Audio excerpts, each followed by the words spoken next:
My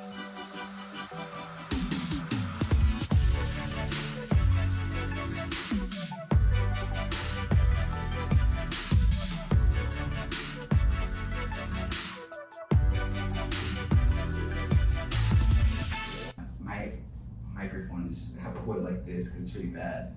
So I don't want to hold it like that. Okay, give me a second. Boom. Are we live? Are we recording? Are we recording? Hello, people. Hold on, let me fix it. Let me fix my microphone. Every time. Fixing technical difficulties. I'm really stressed out as we speak. Okay, perfect. Oh my God. Are we here? We're live. Talk to me. Hello. What's up, ladies and What's gentlemen? up, Okay, all right. I'm excited because I'm still doing technical difficulties. Hold on. Chillax, bro. All right. Hello, ladies and gentlemen. Hopefully, I'm not too loud because I have a lot of voice, as you know. What's up, Deep people? projection. It's all good. I'm super excited, ladies and gentlemen. The reason why I am excited. Well, first of all, I got my homegirl here, the first girl on my podcast. I'm so excited. So Got the honor. Arlen Gomez, people. I'm so Hello. happy that you're here. Just first and foremost, I love you, dude. I love the Love you, projects bro. that you do. Just a introduction for Arlen. You want to become a filmmaker. You are I very do. passionate about it. I have a bunch of questions, and it sucks because, ladies and gentlemen, they're gonna kick us out in the library. So we're gonna make the We most literally got like 35 minutes to do this. of it. But it's all good. I love it. Got it. Good to be with you always. Well, first of all, tell me about yourself. Tell the people who is Arlen from? Who is Arlen?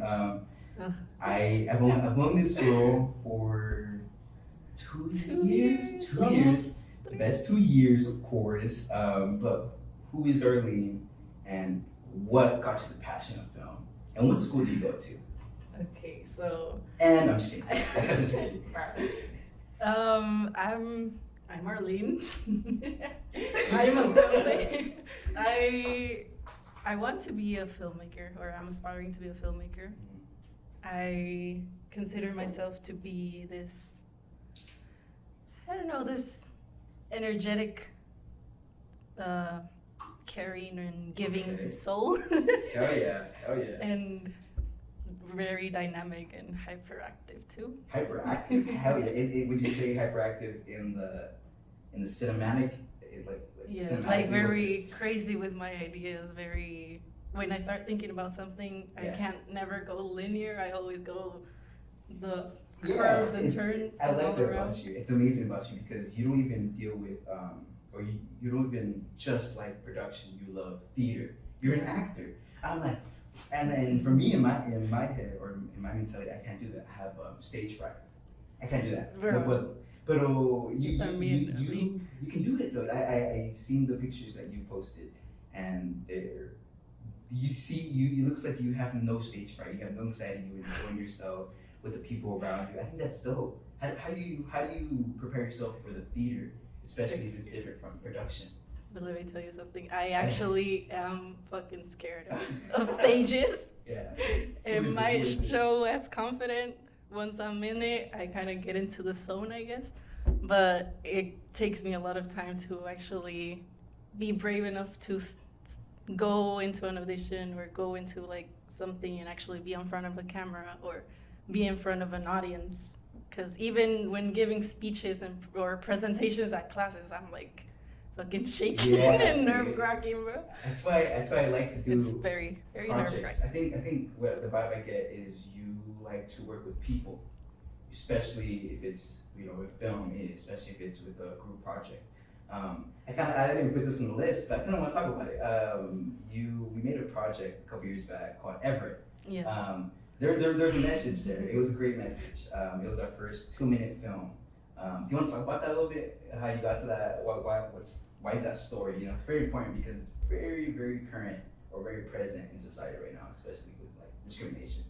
Well, we were in the class together and we were assigned this short mini film that needed to express some type of message that represented either a negative or positive way society is kind of Mhm. portrayed, or how we operate in Yeah. society, you could Yeah. say. And so I know that from experience, I've kind of, when I was in middle school or elementary school, you could say, in Mexico, primaria, I don't know what Mhm. that is. But over there, I experienced a little bit of bullying. And so I've always had like a really strict mentality against bullying and against kind of like negative judgment or negative criteria. Yeah, you got it. You got it. My I see what accent. you're saying. But- So I was like, maybe this is the time to do something about this kind of experience that I've had. yeah. And I know that I'm not the only one, you know, Right, because right. I even see it like all around. So I was like, but how could we kind of like do it in 2 minutes and Right. like kind of just represent the idea that society really discriminates in ways that we don't even notice. Like as simple as doing a ugh Yeah, or something yeah. like that. Like you don't know how that person just felt when you just did that.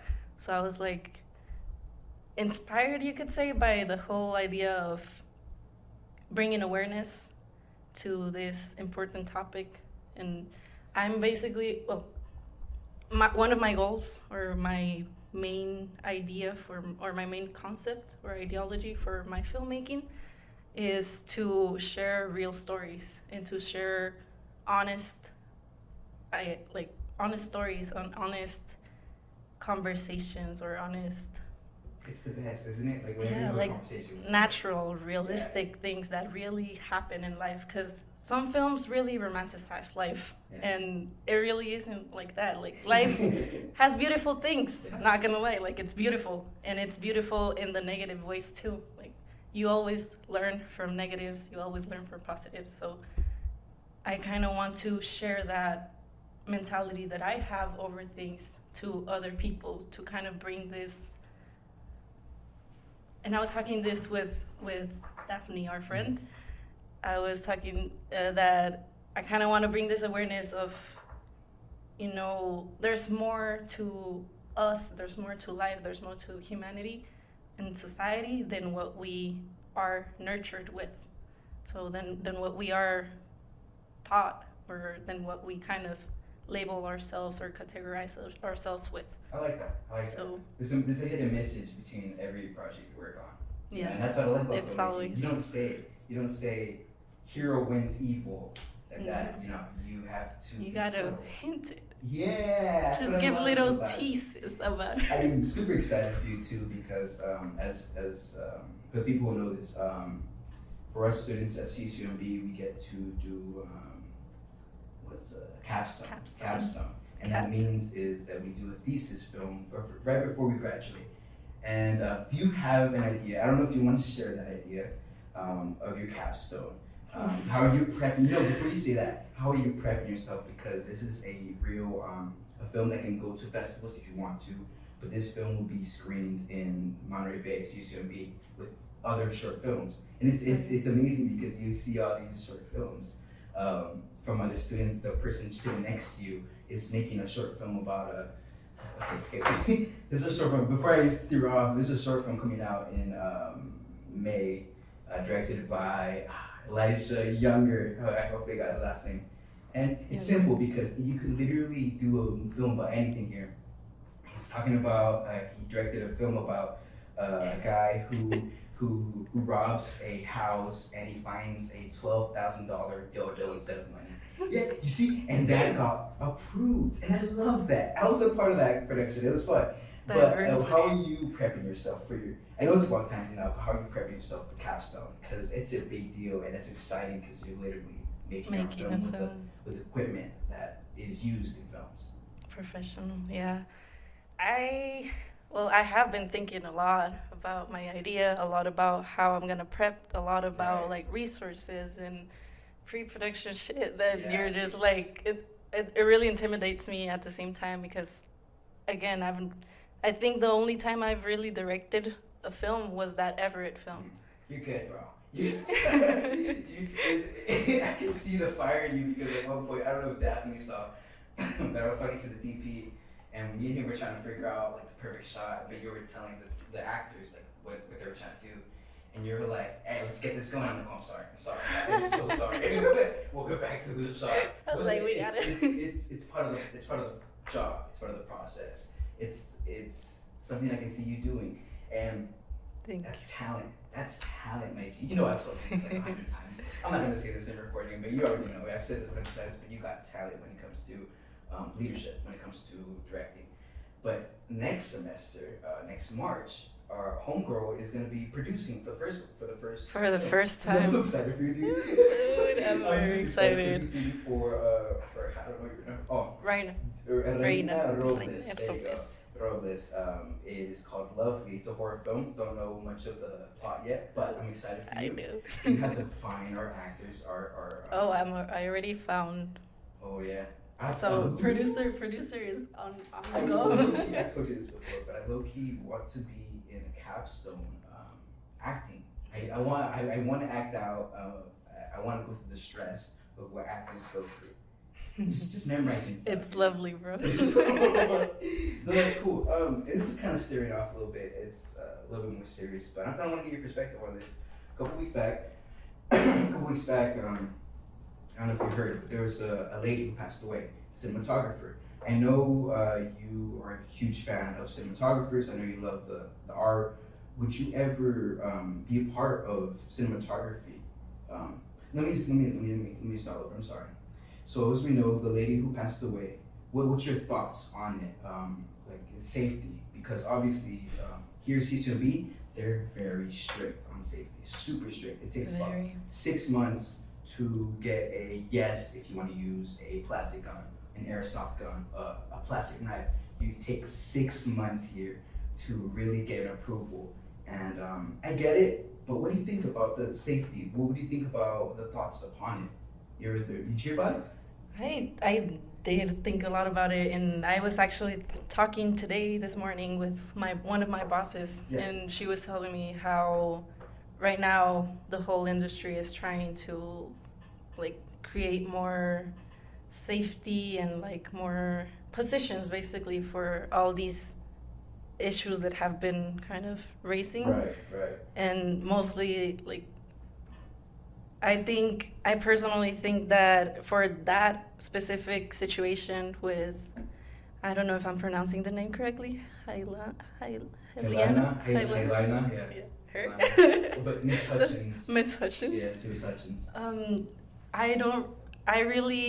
I really was upset when I heard about the news on Instagram. Yeah, of course. I was really kind of heartbroken because I thought to myself, like, how is it possible that people who are literally doing a movie, creating art, have to pass away? You know, like where is the safety? And then we both have, us three, we had this talk of how, like, who did we think that was the responsible in onset or in production wise. And I thought about it afterwards, and I was like, in reality, I think it's hard what I'm going to say. It's controversial. Yeah. But for me, the problem here was both the production and you could say the AD, because of course ADs are always responsible of safety on set, of all important things on set. Right. And it's tough because when you hear the story of the AD, he says that he picked it up and he yelled out "cold gun," which means a fake gun. Fake gun. And he's the one basically telling the whole production, giving the green light. Yeah, but this is where it gets very like complicated, because the person who puts that cold gun on the cart where he got it from, that's where it becomes more controversial. That's where it becomes more of like, okay, there's more to this story. See, this is where that's where I say, like, it's the whole production itself, because everyone should have double, triple checked. Checked. What's horrible is what the Alec Baldwin's going through. That's the horrible part. And there was an interview of him finally speaking out, him saying, I'm in communication with the husband, and there's people, reporters in the background, just nagging at him. They're taunting him, and his wife goes on the side, coming out, just saying, "Hey, relax, relax." And he's like, "No, it's okay. Let them be. He's not gonna fight with them. You know, what's the point?" Yeah, because it was an accident. That's at the end of the day. That's where it freaks me out. How? Who has a real gun on set? That's the problem. Why would you bring a real gun on set?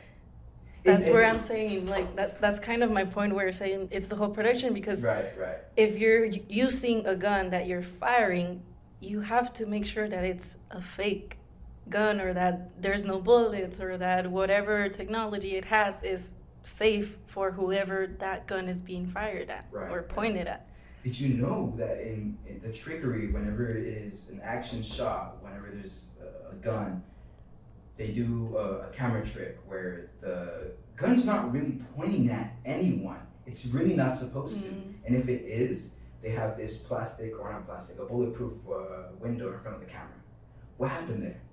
Why wasn't there? See, that's other cinematographers commented on that, saying, why wasn't there more protocols? Why wasn't there more safety? And that's what worries me, because I love action films. That's one of my major passions for. I want to be in action films. I want to work with action films.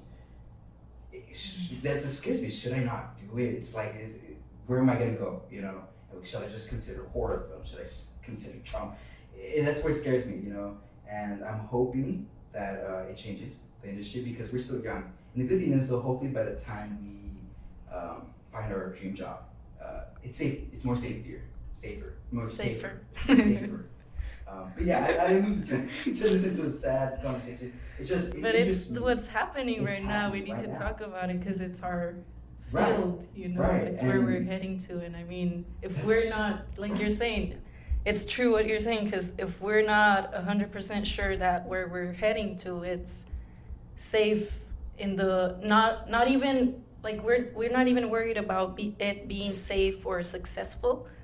But instead, we're going to be worried about it being safe in the way of our... And it shouldn't be like that in filmmaking. We're making art, guys. Like how are you going to get... It just scares me. But that's why I'm like, okay, where is this going to take the industry to, right? Because other actors, other directors have passed away in the same thing. I don't know if you ever heard this one. Ever heard this one, The Crow? Ever heard The Crow? Have you seen that film, The Crow? So it is about a guy who comes back to life, and his girlfriend is raped, and she passes away, she dies, and he comes back to life to take revenge. In this scene, he is shot in the back, but he is bulletproof. That's his power. But in this scene, it's a real bullet. So when he got shot, it killed him instantly with the bat. I don't know where, but it killed him right in the center, to where it just killed him. And it was intense, because they kept on filming. They kept on. Oh man, I'm making this sad, guys. But this is part of our reality. This is part of our the industry we want to get into, and that's what's happening right now, especially with the whole, like, people wanting more hours to rest. That's what scares me. Yes. I see memes like, filmmakers only get 3 hours of sleep, 2 hours of sleep, 1 hour of sleep. There's been people. Yes. I follow a few, like, cinematographers, people that I'm kind of aspiring for, or aspiring to. Mm-hmm. Is that how you say? Yeah. But they're always over here. Some of them are posting, like, barely going to sleep, and it's like 4 a.m. and then another new day, and it's 5 a.m. And it's like, did you even sleep? Did you even... like, it's the reality that we're going through, that we're heading to. Does that ever change your mind to be part of the filmmaking industry because of the hours? It changes my mind sometimes. Because, like, dude, okay, go ahead, before you can answer that. I'll tell you a story afterwards. Okay. I never thought about, like... It's a tough question, right? I mean, it's just kind of hard to decide right now, because it's something really recent. It's something, or mainly the whole strike thing is something that just happened, like, what, 2 weeks ago, and I mean, I'm kind of upset because we even received an email from the school cinematic arts department that said, like, because of this strike that's going on IATSE, we're like trying to, you know, build a community or set something to protest or to act on something, because even the instructors here at our school are people who are part of IATSE and are. Really? Yeah. That's right. You're right. Most of them are part of IATSE, and so it's like something. Yeah, it's pretty awesome. That's pretty cool. That's really connections. Cool. Yeah, it's cool because I'm kind of saying this, but a lot of our teachers submit their stuff to Sundance. And some of them win. It's a lot of them win. Like I told my dad about, I'm like, hey, guess what? They're like, what? My teacher just got it to Sundance. My teacher got it to Sundance. But hey, pretty cool shit. Yeah, seriously. Just to kind of tear off a little bit, besides filmmaking, there's a story I gotta tell the people of Arlen. Not just Arlen, also Daphne behind the camera. Our camera girl today. This is actually very recent. They almost burned down my dorm, and I don't know what to do if I ever invite them back to cook tacos again. But it's fucking calling me out right now. But yeah, I don't know how to cook. Well, the only thing is we should have turned on the vent. That's it. We should have, but we didn't. And we were frying carne. We were frying carnitas. It's funny because every time there's a fire alarm in our quad, everybody's on, like, you can hear everybody like, oh my gosh, who did it this time? And we're all like, who? What? And it's funny because my roommate, he got mad. I mean, he got mad. Like, he got really. I kind of felt like I needed to go. I was like, I don't want to cook anymore. It sucked because, like, he was tense, like, oh snap, like, when if they come into our room, like, all right, let's move everything. He was tripping out. He was tripping. But it's funny because I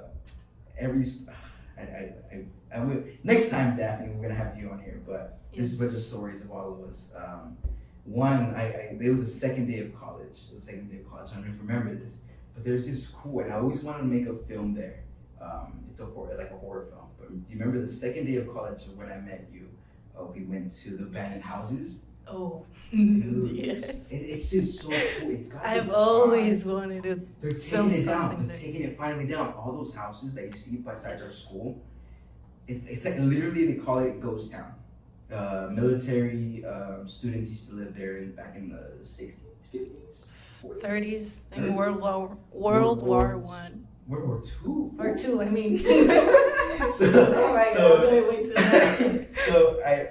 One time we walked there, and it was a perfect setting for a film, but it's being taken down now. That's kind of sad, but at the same time, there's a lot of homeless and a lot of shady things going on down there. Really? So it's biased, but cool. Now I know. I don't know. Personally, I feel kind of upset because it's a antique. It's like a reliquia, you know. I don't know the word in English, but so it's really cool because remember we had a conversation. It was very distinct. We had a conversation. It was like we should make a horror film, blah blah blah. We're all hyped up and stuff.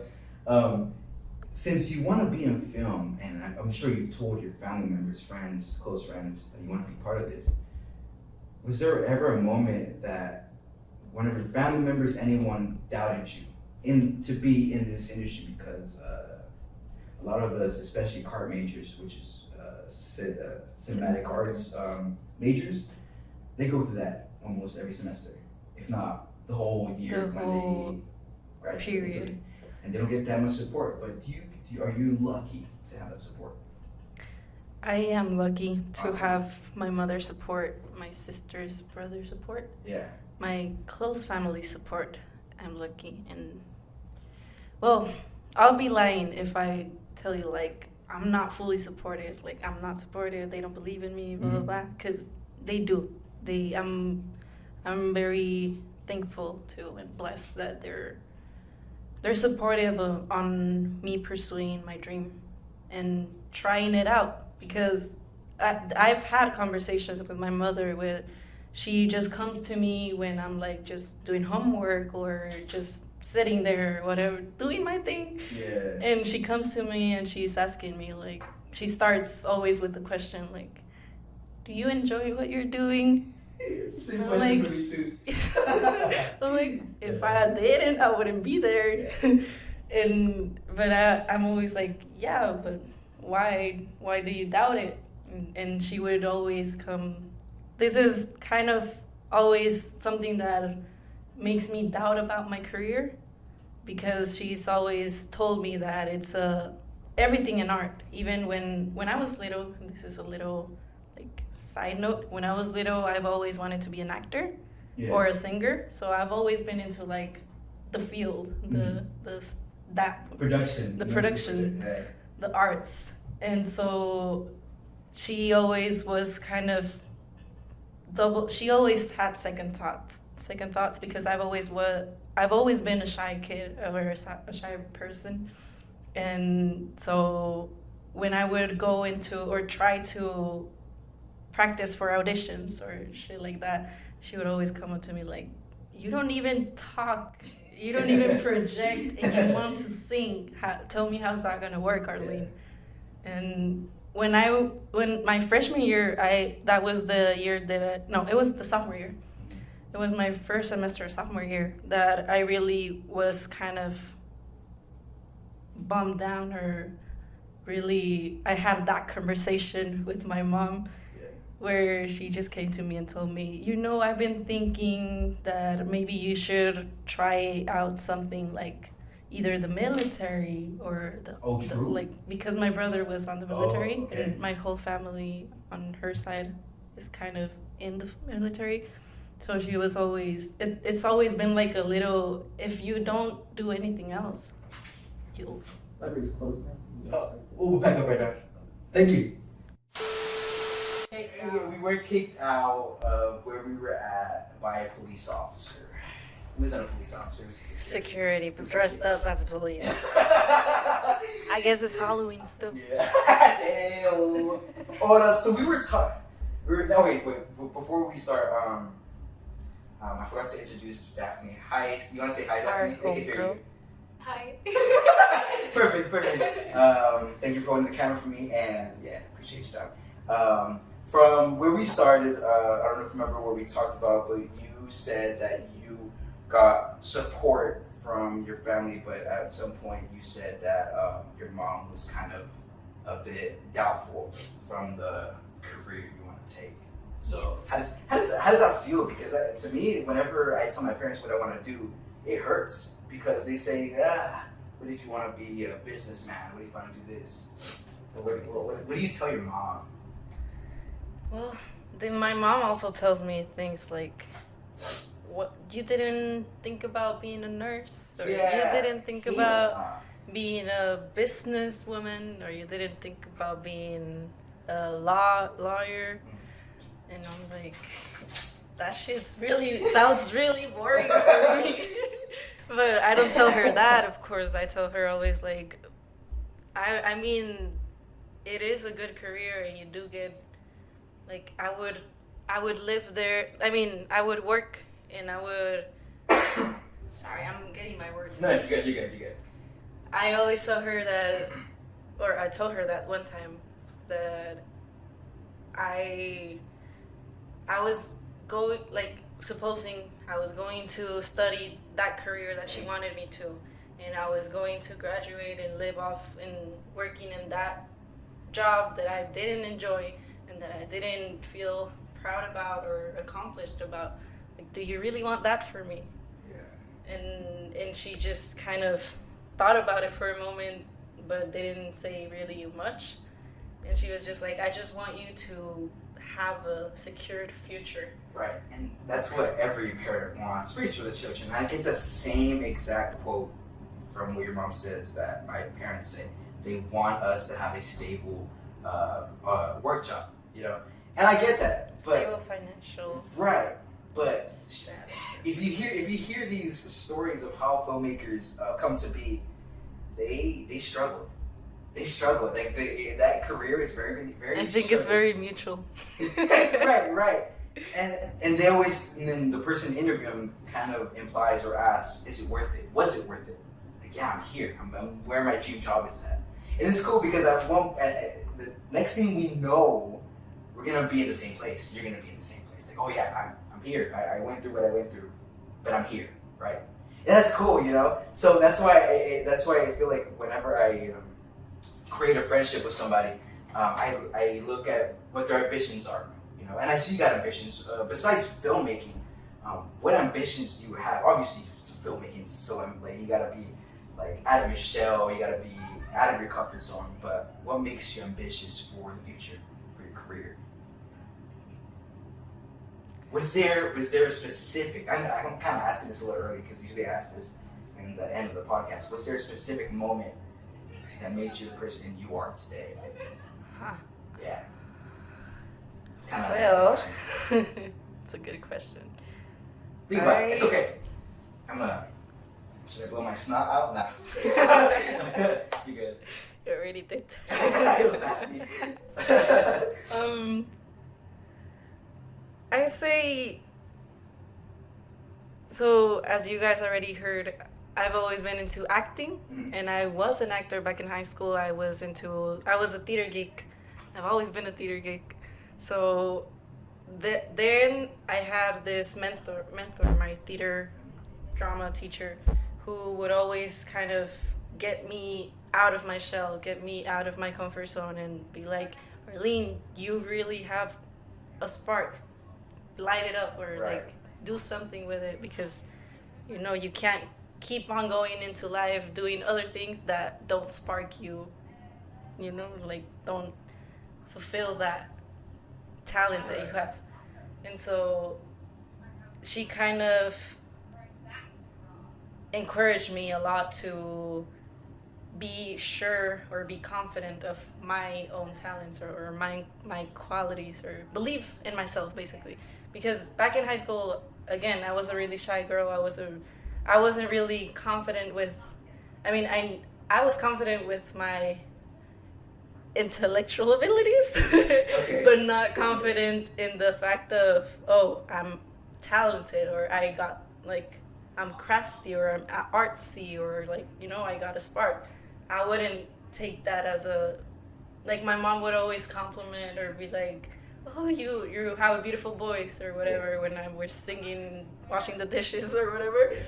But I would just be like, you know, like, it's just my mom. Like, she's gonna tell me good things because I'm her daughter. Yeah, you know.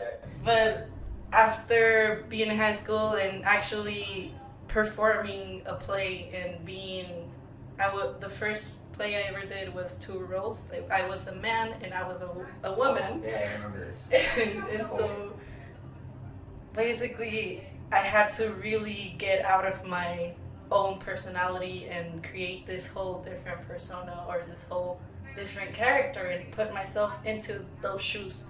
So that's kind of something that I fucking love about acting, because I get to get out of my mind and create something different, something out of scratch. So right.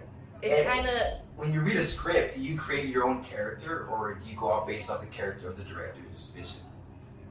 What do you mean? So, like, whenever you read a script, you get this one thought of the character. You think that it's this personality, but the director goes a different way. Do you mostly go off your instinct or the director's? I mostly go off of my instincts. Yeah, I thought so. Because I just like I love interpreting things, and I love also, if I ever get to be the director that I aspire to be, I want to have many stories that just are left out to interpretation, because it's kind of showing the audience that we all have set, like, these ideologies, these mentalities, these personalities that kind of influence. Yeah, dude. I'm super excited for you when it comes to, like, projects. Was there a specific set that you worked on that just, like, this was a fun set? I like the director. I like the DP. I like everybody that worked on the set. Obviously, for the people who do work in this industry, there'll be days, there'll be moments where like, I'm a little stressed out. What do I do? What do I do? But it's a very stressful environment. But the whole set, the entire set experience becomes much more impactful in a positive way. You just forget about the bad moments. Was there a good set they worked on? And who was the director?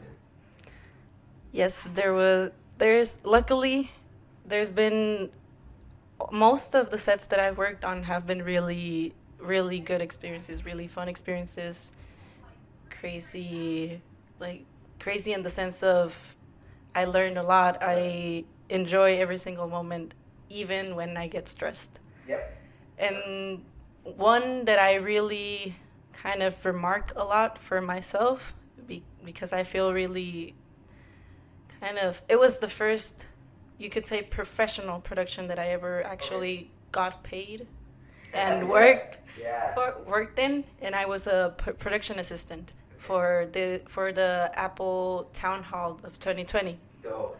So, and that was over in Cupertino by San Jose, and I spent a whole 3 days, a weekend, Friday, Saturday, Sunday, working there. And every time I would commute from over here in Monterey all the way over there, and I would wake up at 4 a.m. to get there at 6 and start the day off, and then go back to home like around, I don't know, 9, 10 p.m. What time did you wake up?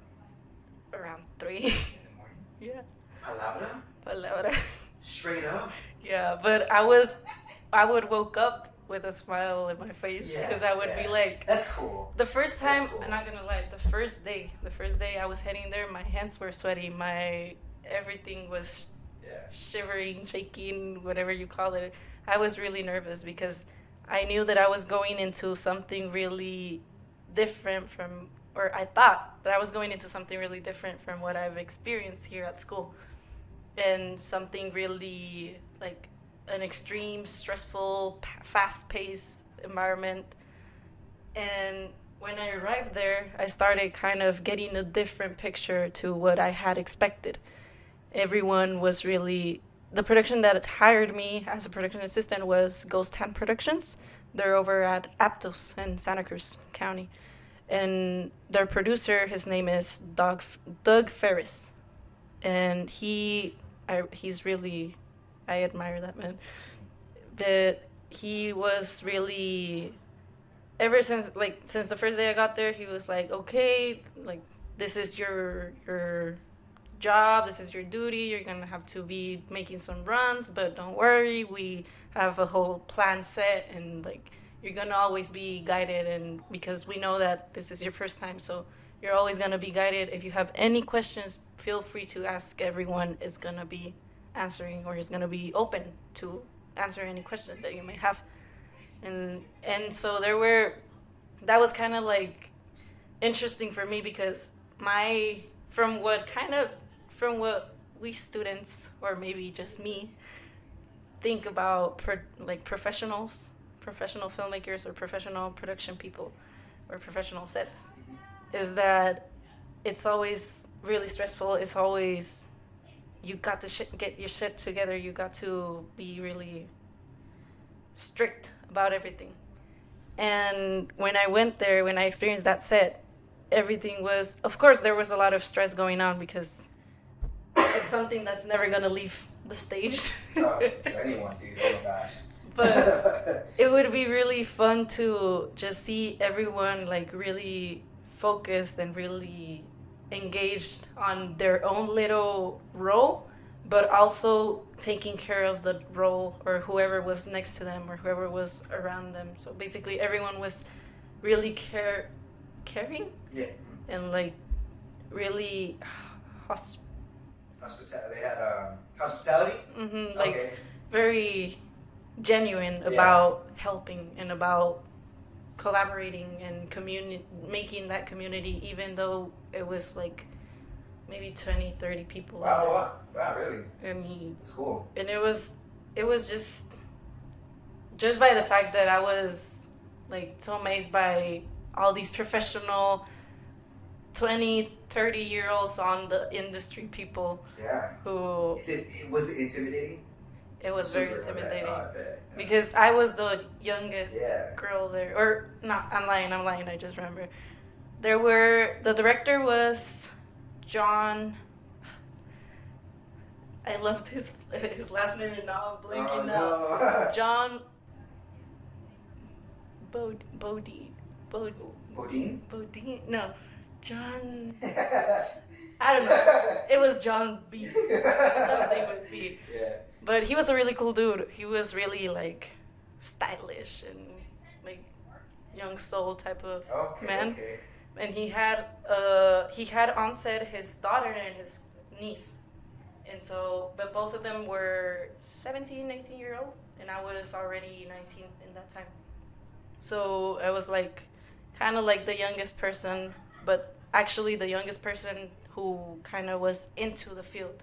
Because the other girls were there just because one was the daughter and wanted to experience, and the other one was just pulled in. Because I asked them, I kind of was hanging out with them the whole time, and they would always say comments like, I don't even know what this is. Like, I don't even What are you here. doing here then? Boring. Like, what do you like? I'm trying to look at the mic. Like, what do you like? Yeah. Why are you into this? Isn't this stressful? I'm like, girl, you have a whole, like, your dad is the director. Yeah. How You're lucky. amazing You are is that? blessed. I was That's like, awesome. how amazing is that? And you don't really acknowledge And it. she doesn't acknowledge it. She doesn't appreciate it. I bet you to this day she don't appreciate it. Yeah. So. But I mean, no shame to her. She was a really cool girl who's like, she didn't want to be into film, but she wanted to be into politics. So she was really, really intellectual in that way.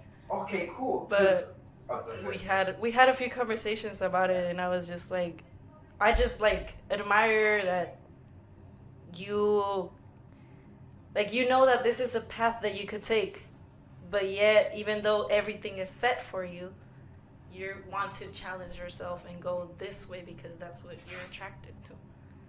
So kind of like that kind of also inspired me to be more out there, to be more kind of look for more gigs like that, to be more to actually challenge myself to do things, to get myself into what I want to do. Do you welcome more challenges in every step that you're in? Yeah, it's scary. Sometimes when I think about that question, it scares me because I'm not even talking about like filmmaking or not filmmaking, but like at the set. Like, what if somebody gets on your nerves and you just want to punch the hell out of them? That has happened a lot of times to me. Oh, really? Well, not a lot of times. Not a lot of times. Can you tell us why by not saying the name? Yeah. Confidential. The T. No, I'm kidding.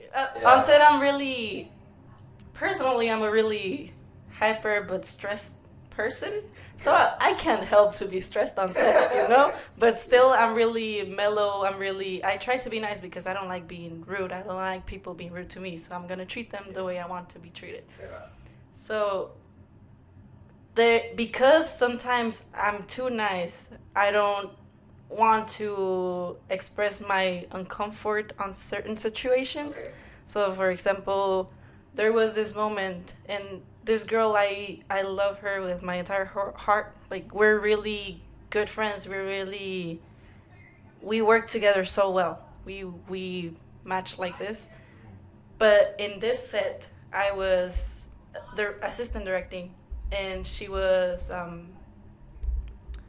doing one of the lead roles. Okay. And the director didn't really click well with her.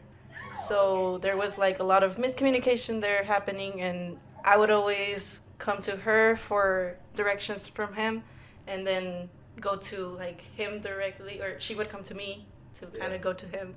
So it was kind of like I was the messenger, and that kind of, it was also my first time ADing or assistant directing. So it was kind of like, okay, this is too much for me right now, you know, like I don't want to be the one kind of like. You got to. But I had to, and at the same time, it was kind of hard for me too because the director wasn't really well at communicating, and expressing his vision. And so I'm kind of good at trying to find out people's thoughts or that because of the same experience that I've had in acting, or kind of like how to talk to people better said. That's what a director needs. They have to connect with the roles. If you don't have that, it's not a film. It's not the best. You can't really connect with if you can't really connect with your actors, then you're not going to be able to express your vision to them of the character that you want them to be. Yes. So it's cool that you have this passion, whether it's producing, whether it's directing, which you ever be a cinematographer. And for those people who don't know what cinematographers are, they are cinematographer. Cinematographer. I saw this meme. Oh my god! What was the meme? It was a meme that said it was like the Facebook marketing place where you get not the marketing place, but the place where you get hired or apply for jobs. The section. And so there was a conversation of two dudes that were like, "Are you a cinematographer? Cinematographer?" And the other one was like, "Do you mean cinematographer?" They kept on going back to that? And then the other one was like, "Yes, are you available to film?" Oh blah, blah, blah, blah, blah. And then from there, it was like a whole thread with memes about cinematographers. And like, there was a little meme of this with the camera. Wait, I seen that. I feel like the people who don't love film would get our jokes. Yeah, I kind of showed it to Daphne and she cracked. So I was like, oh my god, this is so funny. I was literally at 3 a.m. on my bed cracking. 3 a.m.? Daphne and I stay up late talking cheese man. Oh my god, 3 a.m. I'm knocked out that day. I'm out, dude. Anyway, Sometimes. I'm very curious to have this one of these last questions. Before you met me and Daphne, I'm very curious what Arlen was like. You know, what is, I'm sorry. What was Arlen like before you met us? You know, your college friends, right? And are you the same person that you are to this day? I kind of asked the question before, but talk about different. You get the question. I get it. You get the question. You get the line. I think you get the question. You get the gist. Yeah. I mean, because I'm very curious, you know, like I see Arlen in one like spotlight. Like, what were you like before? I was never on the spotlight before, or unless I didn't feel that I was. Yeah. I felt really like the girl on the corner all the time. And I think that's where my shyness comes from all the bullying or experiences that kind of made my self-esteem go down. But I was also at the same time very interactive, very social, and I don't know how that makes sense. Yeah. But I always wanted to show that I was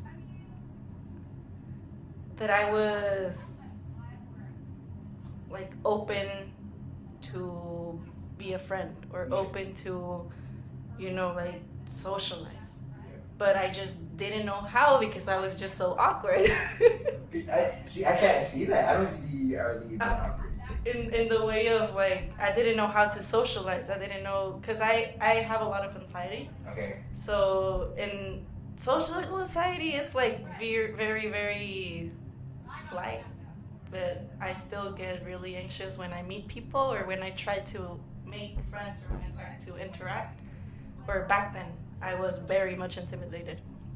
And every time I would try to like make friends at school or something, it would always be like there was okay, so for background, I've always been this really nerdy girl. So if you don't say it, I don't notice. Yeah, for real, dude. Straight up.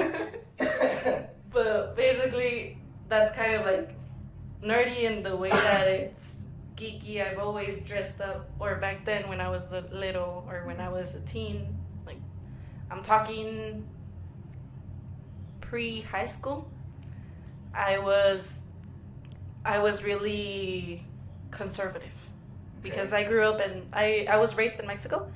So over there I grew up with that mentality of being conservative, of being really like, because you know how things are with women and with predators and all that. So I was always really like traumatized with both media, entertainment, and my family in the society of like being careful of how you look, being careful of how you act, being careful of like basically making sure that no one notices you, or at least that like I had that mentality of like I want to be here but kind of pass as unnoticed, if that makes sense.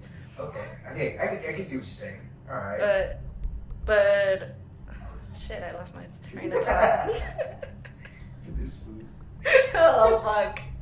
I didn't want this to happen here. Does my question make sense? Yes, it does. But maybe you can help me with repeating. Okay, so well, basically, are you the same person? Yeah. That from college. So basically, back then I was very conservative. I was really close-minded. Yeah. In Mexico, I was really taught to follow the elder, to follow the whoever authority was above me, or you know, to be a follower, and kind of like not question things, kind of just there was this thing that my dad, stepdad, but I consider him my dad. Okay. He always taught me about, and it was observa, escucha y calla. So basically, observe, listen, but don't say a word, or don't like share your opinion about something, because you're not allowed, because you're a little girl or you're a kid, or you're like, this is authority and you're under it. So that's how it was for you. Yeah, that's how I grew up with that mentality. So when I transitioned to living in California, and a whole like when I moved to California, I was 14 years old. So basically I was barely on my puberty transition. But I was also on like a whole world transition, because Mexico and United States are totally different. It's a horrible time to move during your puberty stage. Yeah. It's a horrible time to move. Not great. Let me tell you that. Bruh, that's horrible. Oh. Right on the middle of it, though. Right on the middle. Oh no. But anyway, basically that transition really changed my whole perspective about the world, and about who I was, and about who I thought I was. And so, because here I started in high school, as I got here right on freshman year, right at the beginning of freshman year, so I went right into high school. And so everything was totally different, starting from using normal clothes for high school, because over in Mexico you always have to wear a uniform. It's always mandatory, even until college and university. So it's interesting. It's very interesting. So it was like really mind blowing to always think about an outfit to wear, or mind blowing to think that I was allowed to express my mind, or that I was allowed to experience art, or even take an art class, or even, well, not like that, because in Mexico I would take art classes, but more like taking it more seriously rather than just an extracurricular activity. It's great. So it was kind of like eye-opening, mind-opening, like a whole shift happened inside of me, that I was like, why was I like this when things are very very free, very, I don't know how to say liberal. The opposite of Like- conservative is liberal, and I feel like because I don't see us conservative at all. You don't seem conservative. You welcome all people. We the people. we the people. And it's funny conservatives say that. We the people what? We the people what? The cool thing, I want to end off with like the last question. This is a very interesting question too. What do you have to say for aspiring women filmmakers? Can you say advice? Especially there are young girls who want to be where you are, especially in the classes you are taking for next semester or this semester. What can you say to push them to? All right, don't worry, you're gonna be fine. You're gonna find a job as long as you keep going. What can you say for them or to them? I would tell them to. I'm gonna go real Chris Carpenter right now. Yeah. Shout out. Shut the fuck. Like, shut your brain up. Yeah, shut the hell up. Shut your brain up and believe in yourself. Like,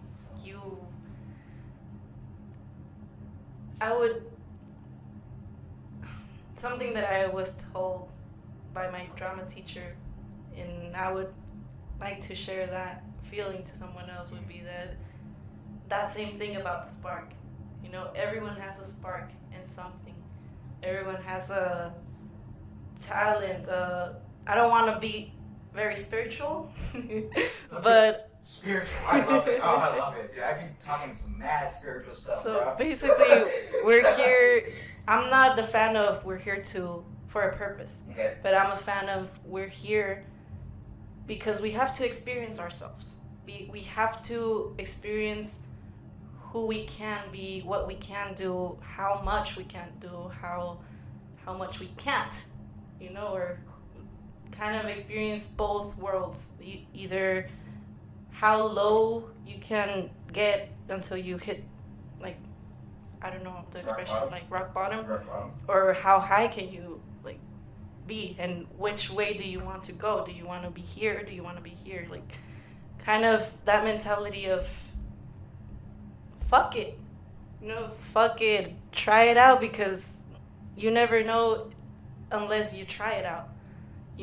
What if you thinking about something, already creating that thought, is already a possibility that's gonna take you somewhere, you know? So basically, if you already thought about a possibility right there, don't doubt it, go with it. Yeah. If it doesn't turn out, that's okay. You were meant to experience that not turning out. If it turns out well, that's better. You were meant to experience that and then go further from it. But Awesome. I'll just say every experience has a lesson. So don't never reject, or don't never say I can't do it. Because our mentality, our capacity, our soul has a lot of potential in anything that we want. Yeah, this is a message to the world, ladies and gentlemen. That's just one gender. Right? And this is for everyone. I really emphasize that because yeah. I myself have had recently, I've got to the point where I turned myself down about things that I wanted to do, things that I aspired to do, and because I was in a low mind state, I told myself, you can't, don't do it, because it's not going to turn out well. But then recently, I got a whole transition in the whole perspective as well of saying, but why? If back then I believed that I could, and I did, so why am I stopping myself from believing that? So it's like a message for everyone to say, yes, it's not always going to be rainbows and sunshines. It's not always going to be right linear into what you want to go. It's always going, like, there was this one saying that life isn't a straight road. There's always, like, bumps on the way. There's always going to be rocks that you have to go through to get where you want to go, to get to your destination or destiny. Well said, Arlen. Really cliche right now, but No, that's my belief. This is literally the reason why I created the podcast, is because the people like you that are in this world trying to inspire others away from whether it's violence, whether it's anything negative, literally anything negative, to create art from it. Whether it's filmmaking, painting, drawing, music, books. It's so inspiring. Even architecture's art. Yes, it's beautiful, and I appreciate you inspiring others, because a lot of people. I talked about this in another podcast. A lot of people who aren't inspired, they go down a dark path that leads them to not loving themselves, and I've seen that firsthand, and it sucks. But that's why I made this podcast. Is because I want people to know that the people around me, those are the reason why I'm inspired. That's why I'm here. That's why we are still alive together. And so like I said, I've experienced suffering from other people that just don't know how to live with themselves, and it's horrible to see.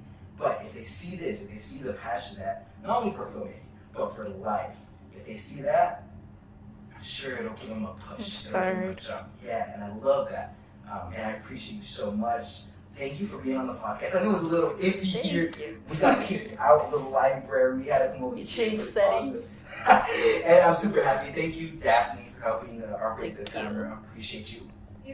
By the way, thank you. God bless you. Love you, my dude. I'm excited to, before I go, I'm excited to work with you on a capstone, a film, Love You. It's next year, gonna come out in May. You should watch it in GoFundMe. Yeah, seriously. She will be producing. I will be assisting directing. I'm super excited. Check us out. Check us out. Do you want people to know your social media on Instagram? Of course. Yes. My Instagram handle is Lily. Wait. Is it Lily dot Arlen? I don't. I'm sorry. You want to look it up? It's okay. It's because.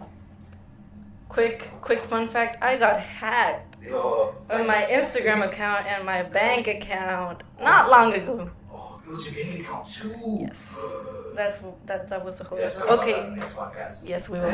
It is back to the point. It is Lily.Arlen. LILI.ARLEN. Awesome. Oh, I'm so happy. Awesome. I'm so excited, guys. Episode 3 of season 2. I'm super excited. Subscribe, rate and review on all podcast platforms. Subscribe. I don't like saying that. It just feels weird. I always wanted to say subscribe. Subscribe. Listen to her. All right. God bless. Have a good night. Have a good weekend. God bless you, my dude. Peace out. Thank you. Yep.